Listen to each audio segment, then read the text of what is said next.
Warahmatullahi wabarakatuh. Bismillahirrahmanirrahim. Alhamdulillahi rabbil alamin. Wassalatu wassalamu ala asyrafil anbiya'i wal mursalin wa ala alihi wa sahbihi ajma'in. Allahumma anfa'na bima 'allamtana wa 'allimna ma yanfa'una wa zidna 'ilma. Subhanaka la 'ilma lana illa ma 'allamtana innaka antal alimul hakim. Allahumma amin. Alhamdulillah, syukurillah, kita masih diberi kesempatan oleh Allah bagi meneruskan siri kuliah tadabbur surah Yasin berdasarkan kepada buku Al-Quran yang berhikmah. Tuan-tuan dan puan, insya-Allah kita akan meneruskan siri tadabbur kita. Kita masih lagi mentadabbur ayat 2 dari surah Yasin. A'udzubillahi minasyaitonirrajim. Wal Qur'anil Hakim. Demi Al-Quran yang penuh dengan hikmah.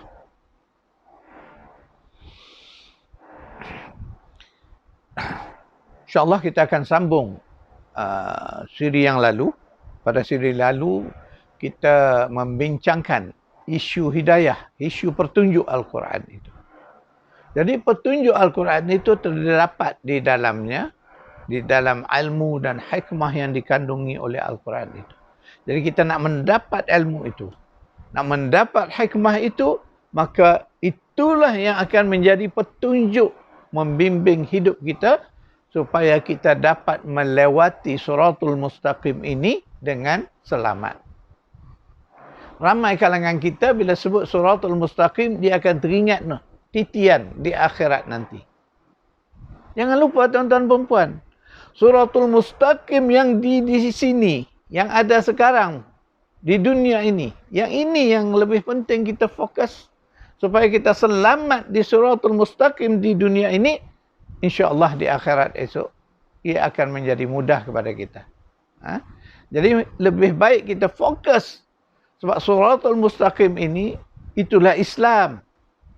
Yang banyak di kalangan kita penganut Islam sendiri tak faham, tak menguasai sepenuhnya apakah kehendak Islam sebagai cara hidup, sebagai ad-din kepada kita.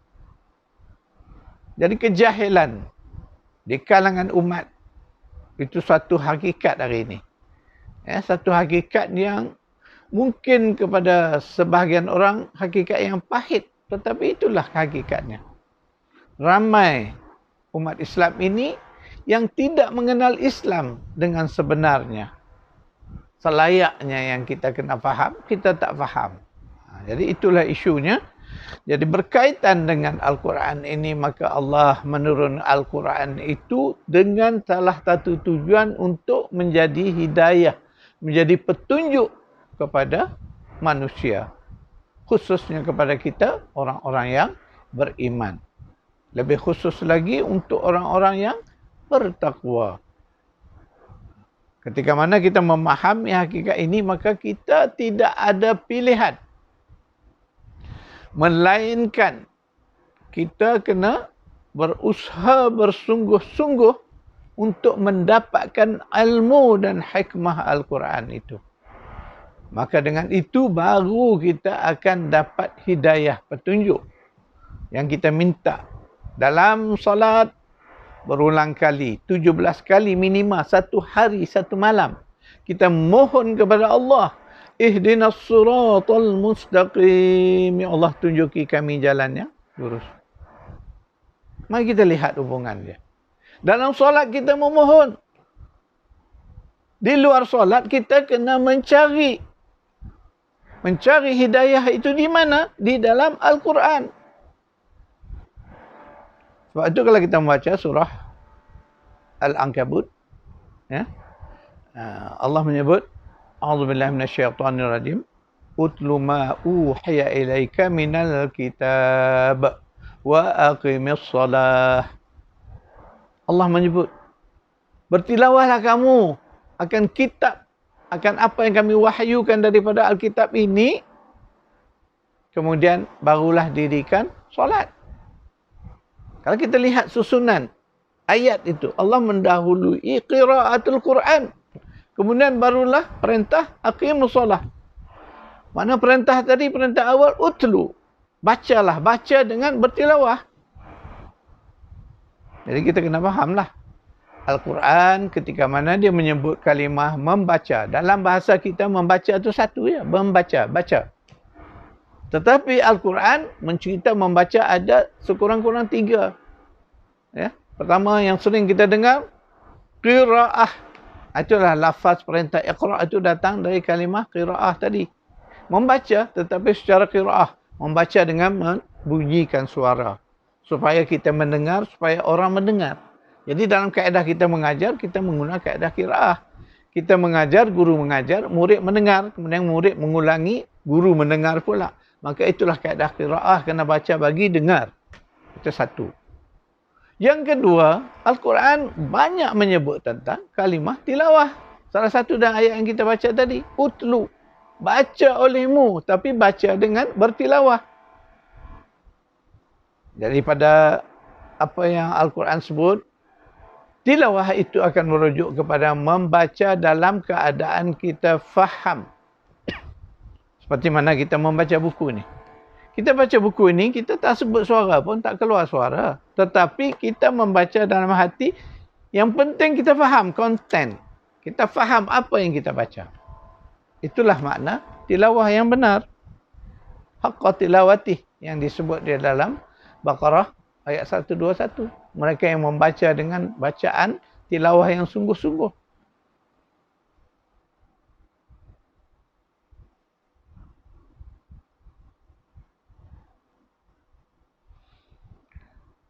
Jadi sebab itulah tuan-tuan dan puan, kita kena faham pentingnya membaca Al-Quran ini.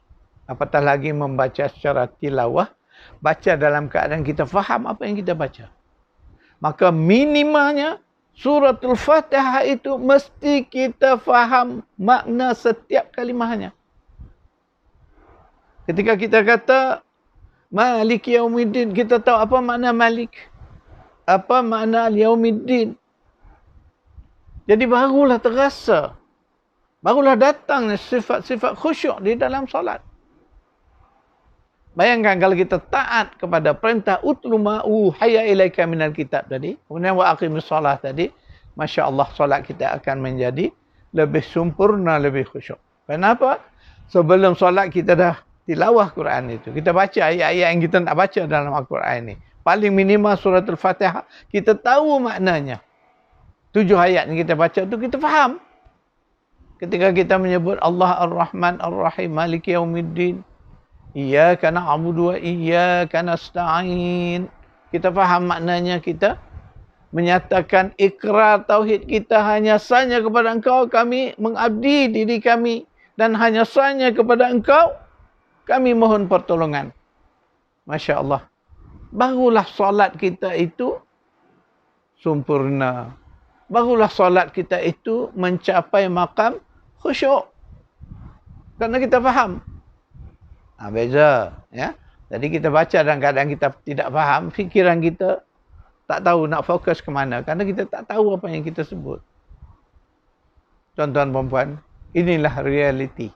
Jadi sebab itu kita mentadabbur Al-Quran ini, kita mentadabbur atas isu semasa kita.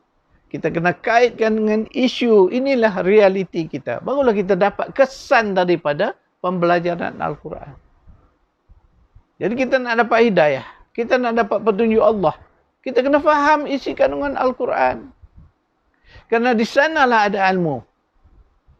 Dan di sanalah ada hikmah Al-Quran itu. Seperti saya sebut sebelumnya, kita nak memahami isu tauhid. Nak belajar ilmu tauhid ini, Al-Quran lah sumber yang paling utama. Tauhid Al-Quran inilah tauhid yang qat'i. Tak payah duk berdebat lagi. Ni duk berdebat dengan mazhab tauhid apa sebagainya. Padahal Al-Quran dah menjelaskan isu tauhid itu sangat jelas. Sebab isu akidah ini bukan isu yang boleh kita fikir, boleh pakai logik. Tidak. Kita mesti berpegang teguh dengan sumber maklumat yang Allah beri. Allah ajar kita. Wa ilahukum ilahu wahid. Ilah kamu itu ialah ilah yang wahid. Kemudian katakanlah, Qul huwallahu ahad, Allahus samad. Itulah ilmu tauhid. mudah, jelas, tidak berbelit-belit, tidak memeningkan kepala, faham baik-baik. Ya? Itulah hakikat yang Allah ajar untuk kita mengenal dia. Maka Al-Quran kalau kita baca ayatnya, jelas terang, mudah. Jadi itulah tauhid Quran, tauhid yang sepatutnya kita berpegang. Maka dari sana dah kita mudah dan kita dapat hidayah.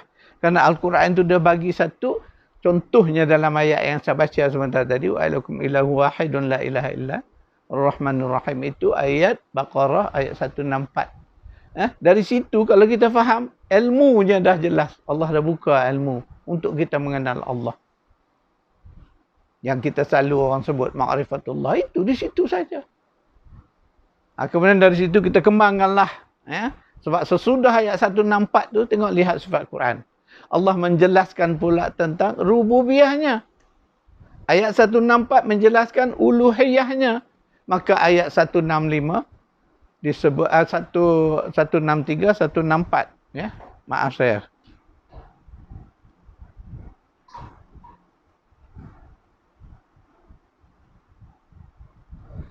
Ya, ayat yang saya baca awal, ayat uluhiyah itu ayat 163. Ayat 164, ayat berikutnya itu kita lihat Allah menjelaskan tentang rububiyah Allah. Lihat bagaimana Al-Quran ajar kita ilmu tauhid. Cukup dengan dua ayat ini. Dengan cara pendekatan yang mudah. Kalau kita melihat ayat berikut, ayat 164. A'udzubillahi minasyaitonirrajim.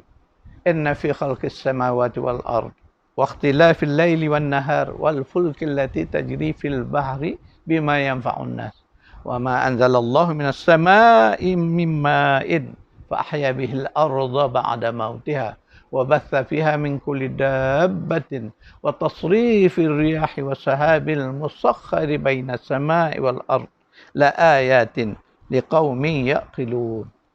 Ayat ni panjang. Kerana Allah nak menjelaskan sifat rububiyahnya, Allah kata sesungguhnya pada penciptaan petala langit dan bumi. Itu satu. Kemudian pada perselisihan malam dan siang. Kemudian yang ketiga disebut tentang bahtera yang berlayar di laut. Yang keempat cerita tentang turunnya hujan dari langit. Kemudian dengan air hujan itu Allah menghidupkan bumi yang telah mati. Kemudian Allah menyebarkan dabbah, binatang-binatang yang melata di bumi ini. Kemudian Allah suruh kita perhatikan kepada pergeseran awan, angin dan awan di langit. Antara langit dan bumi itu. Ya? Kemudian Allah sebut, semuanya itu merupakan ayat. Ayat-ayat Allah. Itu yang disebut ayat-ayat kauniyah.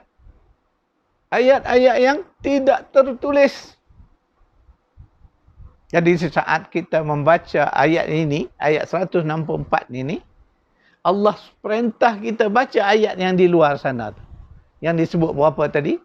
Langit, bumi, malam, siang, kapal, air hujan, bumi yang hidup setelah mati. Mana ada 5-6 ayat-ayat yang kita kena baca dan kita kena faham. Kerana kita, ketika mana kita faham ayat-ayat kauniyah ini, maka kita kenallah siapalah Rabb itu. Allah sebagai Rabb itu kita kenal. Itulah rububiyah. Jadi saya nak bawa ayat ini, tuan-tuan perempuan, supaya kita lihat, tengok bagaimana Allah nak mengajar kita ilmu tauhid. Jelas sudah. Tak perlu kita duduk berhujah, berfalsafah tentang hakikat Allah. Sebab hakikat Allah ni bukan hakikat akal. Dia hakikat nakal. Mana dia berdasarkan pada maklumat yang Allah bagi. Terima itu. Faham betul-betul. InsyaAllah tauhid kita dah jelas. Kita dah ada tauhid uluhiyahnya. Kita dah ada tauhid rububiyahnya. Itulah ya. Apa yang saya sebut tadi. Bahawa Al-Quran itu kita lihat hidayahnya ada dalam ilmu daripada Al-Quran. Itulah di zaman Nabi SAW, di zaman sahabat dan berikut-ikut dikembangkan. Maka kita hari ini terima Ada ilmu fiqhnya, ada ilmu tauhidnya, ada ilmu hadisnya, ada ilmu tafsirnya, ada ilmu adabnya, tasawuf dan sebagainya. Kita dah terima ilmu yang dah dipecah-pecah. Padahal asalnya semua daripada sumber Al-Quran. Maka alangkah baik tuan-tuan dan puan, kita nak menghayati semua bidang ilmu, apa juga ilmu yang mungkin di zaman dulu tak dikembangkan tapi di akhir zaman dikembangkan, contoh sains, teknologi sebagainya itu, mari kita dapatkan dari sumber yang asli, sumber yang masih ada di tangan kita. Itulah Al-Quranul Karim. Sekarang itu tuan-tuan dan puan, insya-Allah kita bertemu lagi pada siri yang akan datang. A'udzubillahi minasyaitonirrajim. Allahumma rabbana atina fid dunya hasanah وفي الآخرة حسنة وقنا عذاب النار صلى الله على محمد وعلى آل محمد والحمد لله رب العالمين.